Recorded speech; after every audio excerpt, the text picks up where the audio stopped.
എല്ലാവർക്കും neethakitchenലേക്ക് സ്വാഗതം. ഇന്ന് ഉണ്ടാക്കാൻ പോകുന്നത് ചേമ്പല പാഴ്സലാണ്. ചേമ്പല പാഴ്സൽ ഉണ്ടാക്കാൻ വേണ്ടിയിട്ട് നമുക്ക് ആവശ്യമുള്ളത് ചേമ്പലിന്. അത് ചേമ്പിൻ്റെ കൂമ്പല വേണം എടുക്കാൻ. ചേമ്പിൻ്റെ വിരിയാത്ത ചുരുണ്ടിരിക്കുന്ന ഇലയില്ലേ, അത് വേണം എടുക്കാനായിട്ട്. ഇനി അതിൻ്റെ തണ്ടും ഞരമ്പൊക്കെ കളയണം. ആ വലിയ ഞരമ്പുകളുള്ളതൊക്കെ കളയണം. ഇതുപോലെ എല്ലാ ഇലയുടെയും തണ്ടും ഞരമ്പൊക്കെ കളയണം.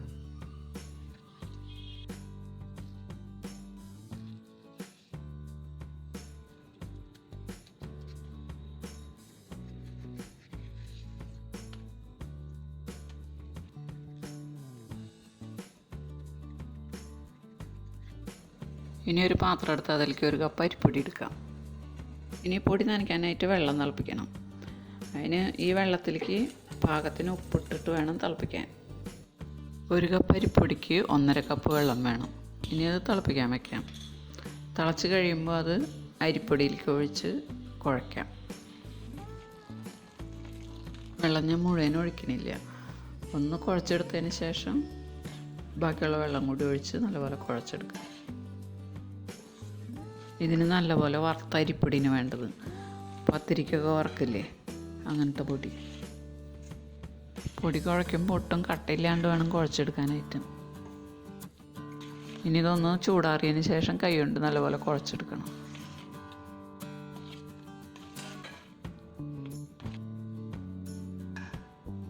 കയ്യിൽ കുറച്ച് വെളിച്ചെണ്ണ എടുത്തിട്ട് കുഴച്ചാൽ മതി. അപ്പോൾ ഒട്ടാണ്ട് കുഴച്ചെടുക്കാൻ പറ്റും. പിന്നെ ഈ ചാനൽ കാണുന്നവർ സബ്സ്ക്രൈബ് ചെയ്യാത്തവരുണ്ടെങ്കിൽ ഒന്ന് സബ്സ്ക്രൈബ് ചെയ്യണം കേട്ടോ.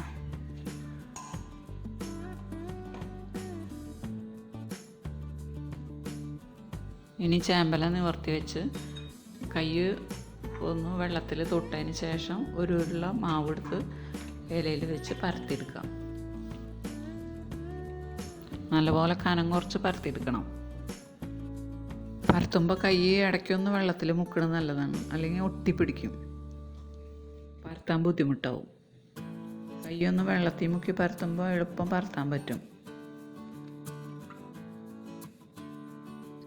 പിന്നെ വെള്ളം നല്ലപോലെ തിളച്ചതിന് ശേഷം ആ തിളച്ച വെള്ളം വേണം പൊടിയിലേക്ക് ഒഴിക്കാനായിട്ട്. എന്നാലേ അട നല്ല സോഫ്റ്റ് ആവുള്ളൂ. അട നല്ലപോലെ പരത്തിയതിന് ശേഷം അതിലേക്ക് നാളികേരം ഇട്ട് കൊടുക്കാം.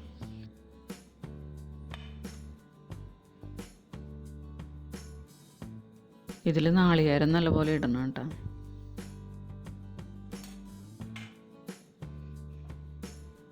ഇനി അത് ചുരുട്ടിയെടുക്കാം.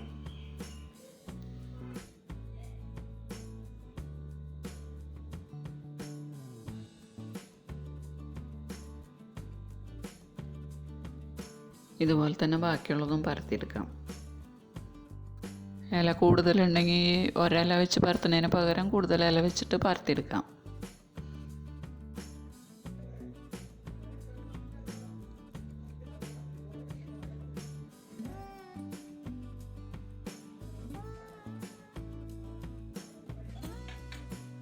ഇതുപോലെ തന്നെ എല്ലാതും പരത്തി ചുരുട്ടിയെടുക്കാം.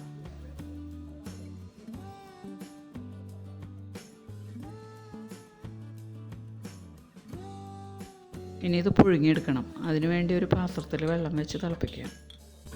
അതല്ലെങ്കിൽ ഇഡ്ഡലി തട്ടിലോ സ്റ്റീമറിലോ വെച്ച് ആവിയേറ്റിയെടുക്കാം. ഞാനിവിടെ ഒരു പാത്രത്തിൽ അരിപ്പത്തട്ട് വെച്ചിട്ടുണ്ട്. അതിൽ വെച്ചിട്ടാണ് ആവിയേറ്റിയെടുക്കുന്നത്. ഇനി ഇത് മൂടി വെച്ച് തീ കുറച്ചിട്ടിട്ട് വേവിച്ചെടുക്കാം. ഇപ്പോൾ ഇത് വെന്തിട്ടുണ്ടാവും. ഇനി നമുക്ക് മൂടി തുറന്ന് നോക്കാം. ഇത് വെന്തിട്ടുണ്ട്. ഇനി ഇത് ഗ്യാസ് ഓഫ് ചെയ്യാം. ഇനി ഈ വെന്തതെടുത്ത് പുറത്ത് വയ്ക്കാം. ഒന്ന് ചൂടാറട്ടെ. ചൂടാറിയതിന് ശേഷം ഇത് അരിഞ്ഞെടുക്കണം.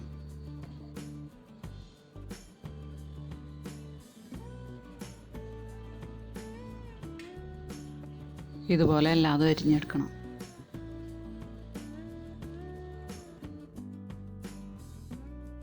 ഇനി ഒരു ചട്ടി അടുപ്പത്ത് വെച്ച് അതിലേക്ക് വെളിച്ചെണ്ണ ഒഴിക്കാം. വെളിച്ചെണ്ണ നല്ലത്. വെളിച്ചെണ്ണ നല്ലപോലെ ചൂടായി കഴിയുമ്പോൾ അതിലേക്ക് 1 ടീസ്പൂൺ കടുക് ഇടാം. കടുക് നല്ലപോലെ പൊട്ടിക്കഴിയുമ്പോൾ അതിലേക്ക് 1 ടീസ്പൂൺ ഉഴുന്നുപരിപ്പും 1 ടീസ്പൂൺ കടലപ്പരിപ്പും കൂടി ഇടാം. ഇനി അതിലേക്ക് 2 വറ്റൽമുളകും കൂടിയും പൊട്ടിച്ചിടാം.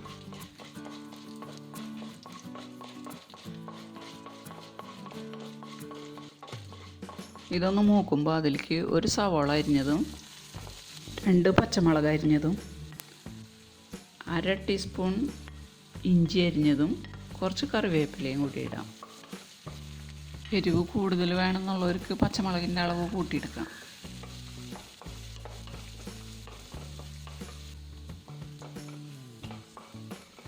ഇതൊന്ന് നല്ലപോലെ വാടുമ്പോൾ അതിലേക്ക് നമ്മൾ അരിഞ്ഞു വെച്ചിട്ടുള്ള അട ഇടാം. എന്നിട്ട് നല്ലപോലെ മിക്സ് ചെയ്യാം. ഇത് പൊടിയാണ്ട് പതുക്കെ ഇളക്കി മറിച്ച് മിക്സ് ചെയ്യണം.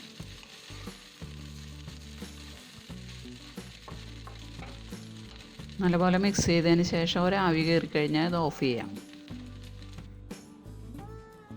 ഇപ്പം നമ്മുടെ ചേമ്പല പാഴ്സൽ റെഡി ആയിട്ടുണ്ട്. ഇത് നല്ല ടേസ്റ്റാണ്. എല്ലാവരും ഉണ്ടാക്കി നോക്കണം. അഭിപ്രായങ്ങൾ പറയണം.